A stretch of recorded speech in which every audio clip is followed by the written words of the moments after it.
You can work on micro-habits with regards to your conscientiousness, and I think the best micro-habits are to set up some aims for yourself, goals that you actually value. You're going to have to put some effort into your life, and you need to be motivated to do that. So, what are the potential sources of motivation? Well, you could think about them in the big five, but then there are dimensions that you want to consider in your life across. So we ask people about, if you could have your life the way you wanted it in 3 to 5 years, if you were taking care of yourself properly, what would you want from your friendships? What would you want from your intimate relationship? How would you like to structure your family? What do you want for your career? How are you going to use your time outside of your job? And how are you going to regulate your mental and physical health, and maybe also your drug and alcohol use? Then, maybe you develop a vision of what you would like your life to be. Once the goal is established, you break down the goal into microprocesses that you can implement. The microprocesses become rewarding in relation to their causal association with the goal, and that tangles in your incentive reward system. It works better if it produces positive motion when it can see you moving towards a valued goal. The more valuable the goal, the more the microprocesses associated with that goal start to take on a positive charge. What that means is, you get up in the morning and you're excited about the day. You're ready to go.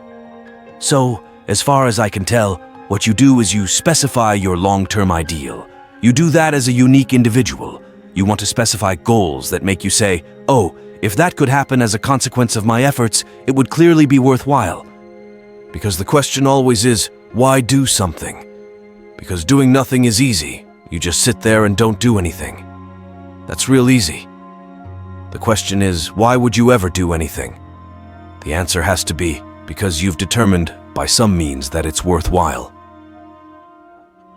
The next question might be, where should you look for worthwhile things? One would be, you could consult your own temperament. The other would be, you kind of look at what it is that people accrue that's valuable across the lifespan. You do a structural analysis of the subcomponents of human existence.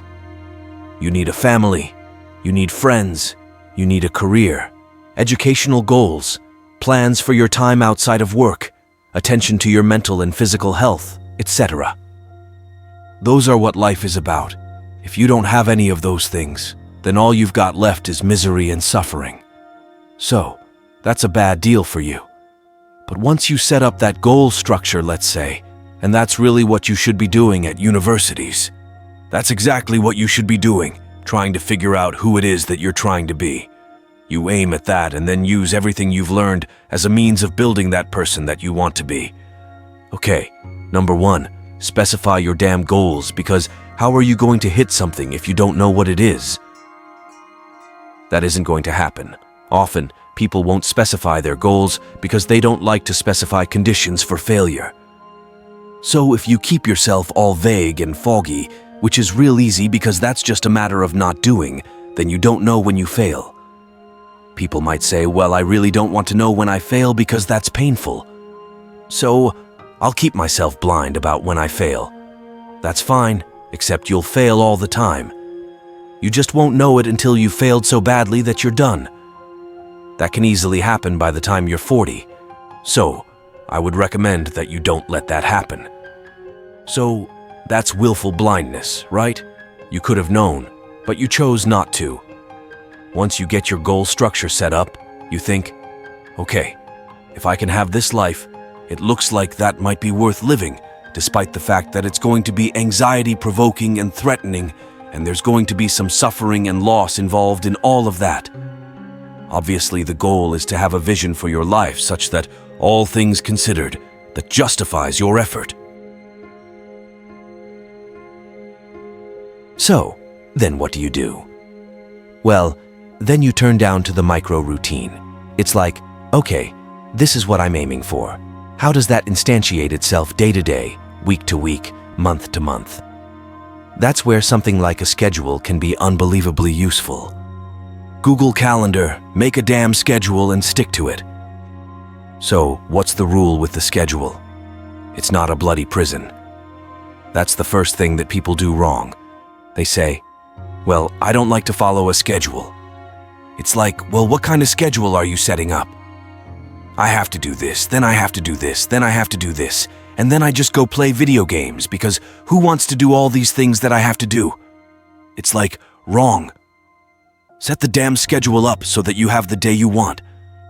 That's the trick. It's like, okay, I've got tomorrow. If I was going to set it up so it was the best possible day I could have, what would it look like? Well, then you schedule that. Obviously, there's a bit of responsibility that's going to go along with that because if you have any sense, one of the things that you're going to insist upon is that at the end of the day, you're not in worse shape than you were at the beginning of the day. That's a stupid day if you have a bunch of those in a row. You just dig yourself a hole and then you bury yourself in it. Sorry, that's just not a good strategy. Maybe 20% of your day has to be responsibility and obligation, or maybe it's more than that depending on how far behind you are. But even that, you can ask yourself, okay, well, I've got these responsibilities. I have to schedule the damn things in. What's the right ratio of responsibility to reward? You can ask yourself that. Maybe you do an hour of responsibility, and then you play a video game for 15 minutes, I don't know, whatever turns your crank.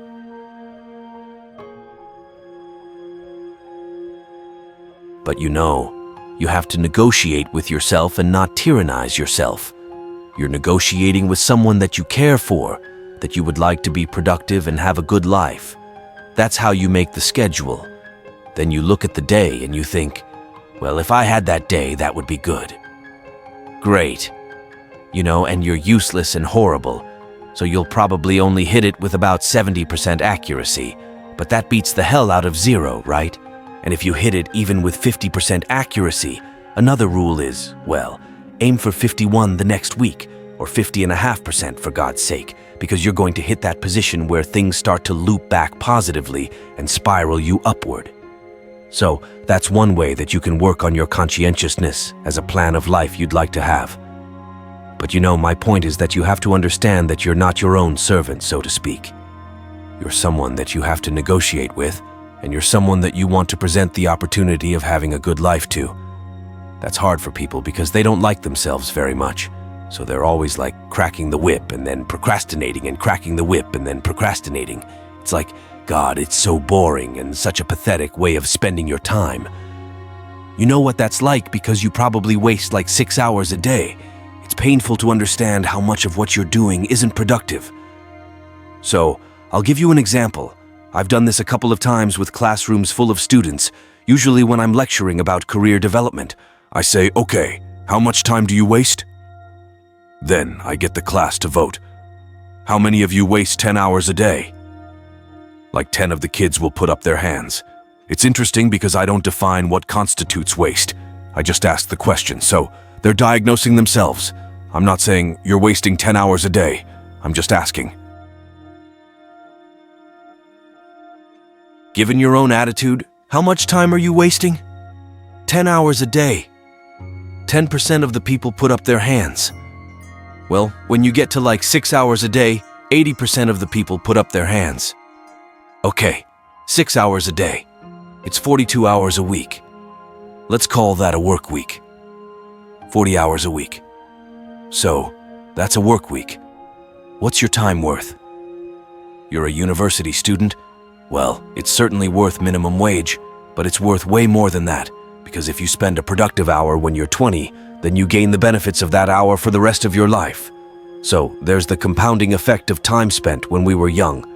I said, well, let's assume your time's worth $50 an hour. Well, that's $2,000 a week you're wasted. It's $100,000 a year. How much better would your life be if you weren't wasting $100,000 a year? What is that over 40 years? $4 million, you're rich, and you don't even know it. Quit wasting time by your own definition. People shake their heads. Well, I never thought about it that way. It's like, yeah, think about it that way. Don't waste your damn life. Then you think, well, why would people be resistant to that message? It's like, well, you really want to wake up and figure out that you're wasting half your life. When people do that kind of wasting, they actually hate it. It's painful to recognize that.